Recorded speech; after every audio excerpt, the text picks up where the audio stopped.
And tell me where you're signing in from. I'm here with my Viral Wisdom 61. It's been 61 sessions. Pretty incredible. And I am excited and humbled each time you join me, so I don't take it lightly.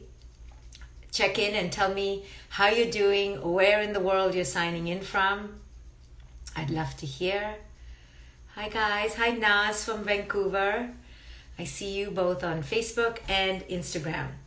So I'm going to give people a few minutes to join in. Hi Simi, Feza from South Africa.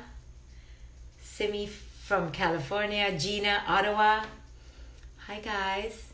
Happy birthday, Janelle. Pyle from India.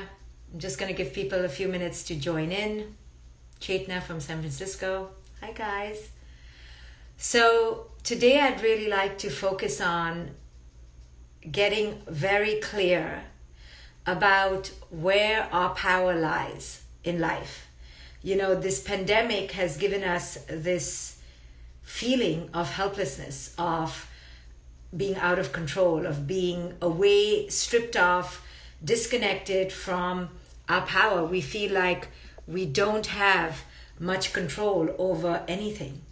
And while this has always been true, there has also been another undeniable fact that has been true. And that undeniable fact is what I want to really highlight today. The undeniable fact is our power resides in our mind. And I know you've heard about this. Our beliefs shape our perceptions. Our belief shapes our story. But it is true. And I'm here to really highlight this because we've never had any power on the outside except for the way we interpret, the way we react, the way we have a worldview around what is happening on the outside. So it's cliched, it's the core of all self-help movements. That's why it's called self-help, because you realize that the only way you can help yourself is by owning the power you have within. But today we're going to go deeper into this, and I'm going to really help you pull it out of yourself, because it's one thing to know things intellectually, but it's a whole other kettle of fish to implement it moment by moment by moment. So when we say our power lies within us, people know that. What does it really mean? It means that our emotional world, the way we feel, impacts the way we feel. So where does the way we feel get formed? Where does the way we feel get shaped? Well, it gets primarily foundationally shaped in childhood and via our culture, the cultural injunctions that we inherit. But this way we feel is rigid, is ossified, is petrified into stone, because it's just the way we feel. So if somebody says something mean to us, we're like, I'm feeling really bad. If we feel like we're going to lose our jobs, we're like, that equals feeling really bad. If somebody dumps us or betrays us or leaves us in a relationship, we're conditioned to feel really bad. So these equations that we create in our mental framework, this on the outside equals this on the inside, over and over and over again, shapes how we primarily feel in our lives. What we don't realize is that these equations are not petrified, not fossilized. They are ever up for interpretation, ever up for reformation, ever up for recasting. We can recast the entire script in our mind when we decide that we hold the power. When we realize that these equations, these mental frameworks and mental equations are primarily habits, conditionings, patterns. They are not out of our free will. And once we realize this, that what? Wait a second. Somebody just called me stupid, fat, and ugly, and now, it's up to me how I feel about this? No. Culture has told me that I am supposed, I should, I have every right to feel outraged, indignant, reactive, upset. If I'm about to lose my job, culture has said, I have every right to be in a panic. I have every right to enter scarcity, because I remember my parents told me growing up, life is suffering, life is hard. There are only limited number of jobs. There's only so much money in the world. What, does money grow on trees? If my partner chooses to be with someone else, culture, the taboos around sexuality and the mores around marriage have told me that this breaking of the vow that this poor partner took 20 years ago is now a sacrilege, a blasphemy. Culture has told me that I should be down in the dumps because my partner now loves someone else. So now when you come to the realization or the possibility that, wait a second, there's another way to feel about it. I have an option. I have a choice. It messes with your brain because culture has sent you down one railroad track to one horizon. You see, culture is very clever. It loves mass control. So it's like, let's not be very creative. Let's not have options. Let's not have choices, because then there'll be anarchy. There'll be people running amok. Hello, people will think that they can just be, what, happy all the time? How will I sell my Botox? How will I sell my cars? How will I make money of happiness? Happiness doesn't sell. You know, every time a wisdom teacher or a motivational speaker does a workshop, the first thing they have to ask themselves, I train my coaches, is figure out what is the pain point. If you're not pressing on the pain point of people and showing them that they're suffering and therefore you have the answer to the suffering, they're not going to buy your course.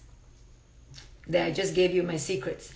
So this is human nature. We need to suffer because this is conditioned into our psyche, both from childhood but also a highly capitalist economical culture, right? Economics of our culture is predicated on our suffering.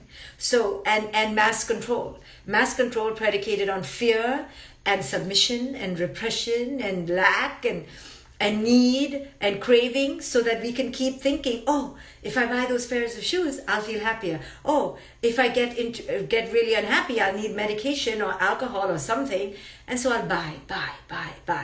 So culture doesn't like us to have options. So when you come into the realization that you are now in charge of how you react, how you think, how you respond, anti-culture, at first it's highly disorienting. And then you're pissed off because you're like, why didn't anyone tell me for the last 50 years I've been bloody upset every day of my life and controlled and tethered by the external world. And now I realize that I didn't have to be. I didn't have to follow the cultural equations of when this happens, feel like this. When this happens, feels like this. I didn't know I had a choice, right? So we have been living asleep, sheep to the slaughterhouse, thinking there's only one way to react to every external situation, right? If somebody pisses us off, we have to fight back. If somebody fights with us, we have to fight back. If our child is throwing a tantrum, we have to throw a tantrum.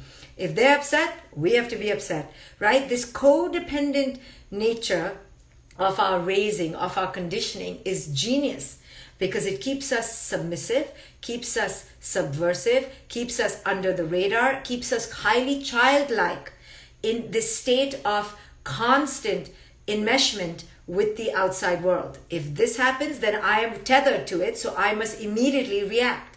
And this reactive pattern, this enmeshed codependent equation that we make, external to internal, is what keeps economy ticking, is what keeps us depressed, is what keeps us in a highly anxious state. And so the carousel turns, right? And the conveyor belt of life keeps moving robotically, zombified into cycles of happiness and sadness, right? How do we jump off this bandwagon to something that is more elevated, something that is more permanent, something that is eternal? You see, happiness is not eternal, neither is sadness. But when we keep it as a cycle, we feel like, oh, I can catch it again. And then we're unhappy. And then we can catch it again. And the cycle is eternal. But happiness and sadness is never eternal. There's something eternal that we can touch. But that is only when we jump off this reactive equation, habitual pattern, conveyor belt of life. And the only way to do that is when we understand that we hold complete authority over our inner terrain. Our feelings are called our feelings because they are ours. They're not bound by culture. They're not dictated by the external world. So call me fat, stupid, and ugly. Now I get a choice. I really want to react the way I've been conditioned. But when I react the way I've been conditioned, I give this external thing my power. I act as if it's real. And the minute I act as if it's real, now I have handed over my authority to this external being. Any stranger on the road can have this power, and they do. Our colleagues have this power, our bosses have this power, the economy, the president, right? All sorts of things on the outside abduct us and take our power away. But when we decide that every single feeling is ours, like our little children, and we cannot squander them and we cannot give them to the wolves, we will change the internal paradigm. We will realize, I have a choice in every single moment, even though culture has puppeteered me to think that I am just a robot, a sheep in their vast matrix. So this takes enormous inner control, inner authority, inner sovereignty. It's a declaration to the external world that you do not own me anymore. Not you, not you, not you, not it. Right now, this is terrifying for the people in our lives because they see us hold our shoulders strong and high and our chin defiant and rebellious and our eyes clever, discerning, not gullible and naive. The little girl and the little boy in us wakes up. This is terrifying for the people around us, and they are going to react, and they're going to call us bitches and bastards and bloody this and bloody that, whatever. This is how we curse in India. And we are going to then be petrified because here we are zealous and ingested with enthusiasm and we are awakening. But now as we awaken, everybody on the outside begins to bully us back into submission because they are in the old paradigm, you see? And they're like, wait a second. If we're going to be robots, you will be a robot with me. If we're going to be ruled by fear and lack and depression and anxiety every day of our life and look at this as woe is me, so will you. If I'm a victim, you will be one with me, right? And so everyone on the outside rebels. And this petrifies us and we want to scurry back into our little labyrinth of madness, of delusion, of collective anxiety. Because it's so nice to be part of the masses. Part of awakening is destroying our connection to the masses. And sometimes the masses is the mass idiocy and unconsciousness of our immediate families, right? And we're saying no more. No more. I will love you. I will adore you. I will take care of you even. But I will not be controlled by you. And this relinquishment of our control from the outside world and the reclamation of it back into our own lives is a huge phenomenon in our lives, in the awakening process. And it's scary, it's disorienting, but it is where ultimate liberation lies. It's really simple. It's you decide how you feel. You decide how you react. It takes tremendous mental prowess to override the cultural dogma that we have indoctrinated ourselves with. You see, that's where you can't just be smart. Because you just be book smart, and actually book smart people are the most followers of the paradigm, of the traditional paradigm. This takes something more than just being smart. It takes a power of a wise mind, a discerning mind, a daring mind to burst the bubbles that have been surrounding us. We've been living in bubbles of lies, bubbles of fear, bubbles of bullshit, which have actually kept us divorced from who it is we really are. So, entering your power means moment by moment, seeing how you are robotically reacting to the external world. It takes tremendous inner control. It takes awareness, meaning you have to be awake. To be aware is not to be sentient, breathing, seeing, hearing, listening, touching. It means to transcend the cyclical, robotic conveyor belt of reactions that we have been engaging in till now. It's rising above that. And that can only happen with a very powerful mind. And this powerful mind is what culture is terrified of, especially a woman who touches her powerful mind, because she is an uncontrollable woman. She is an untethered woman. She is a woman who is unchecked and unmitigated. She is beyond fear, beyond puppeteering, beyond being controlled. And this is for the man who awakens too, right? This is a human who has now realized that mass control is not their cup of tea. Mass belonging is not something that they seek.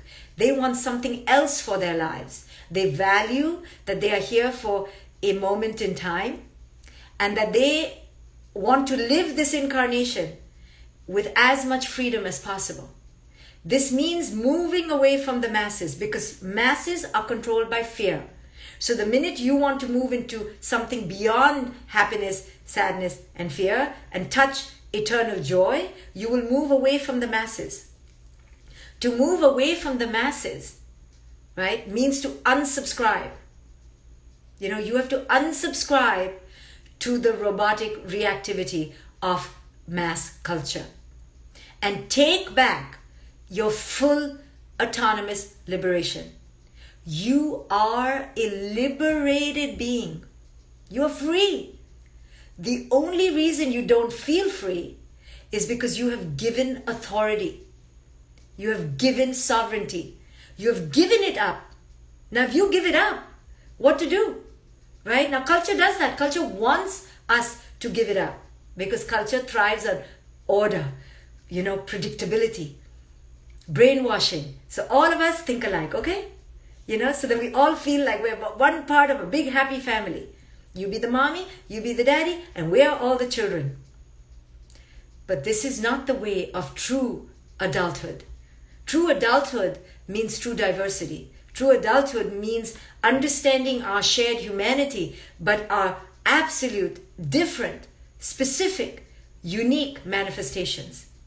Just because you feel like that doesn't mean I feel like that. Even if we're married, even if we're mother and daughter, you are on your own life path. This is scary because we want to be part of the womb. We don't want to grow up, right? We don't want to be out there because we don't believe that we can do this on our own. We don't believe that we have this knowing within us that is full, complete, and whole, right? We are so severed from wholeness that we want mommy and daddy and our siblings around us. So we join congregations, we join groups, we join cults. But the truth is that you don't need any of this. It's been a lie that you need it.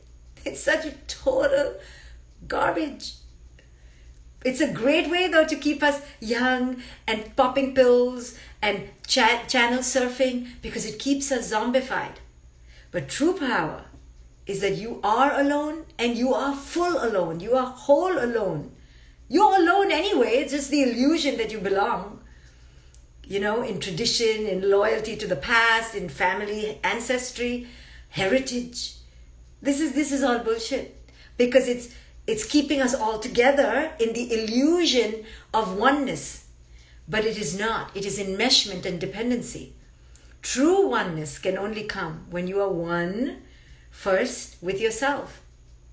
Oneness doesn't come from enmeshment. Oneness comes when you have walked your path alone and you are completely 100% whole on that path.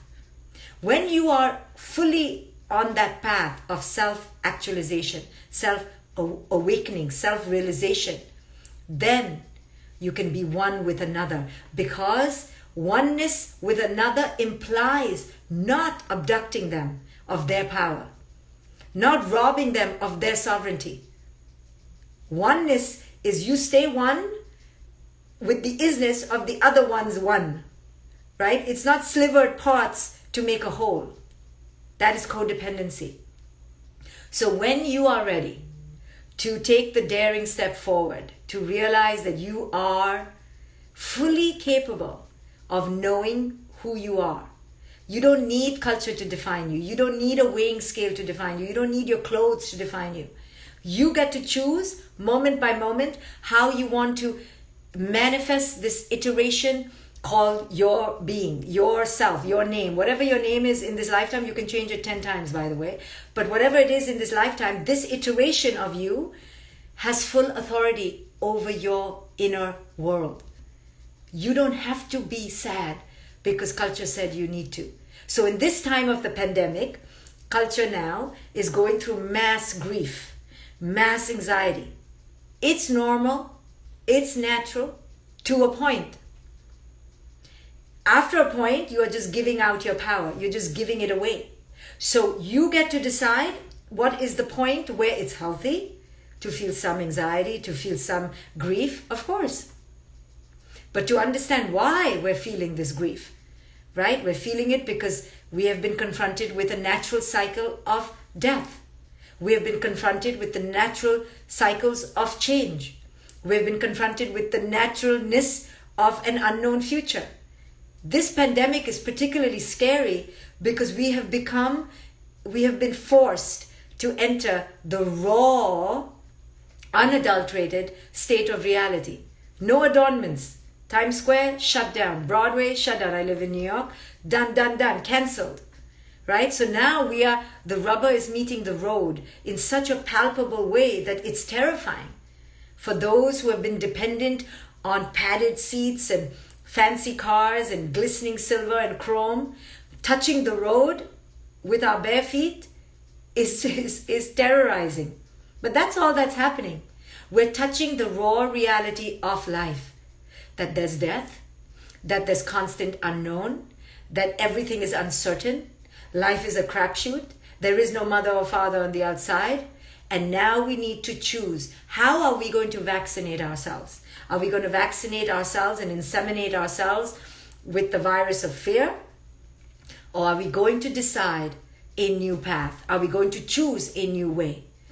Controlling our feelings, deciding how we want to feel, is where your power lies. It doesn't lie in the next election. A little bit, but not much.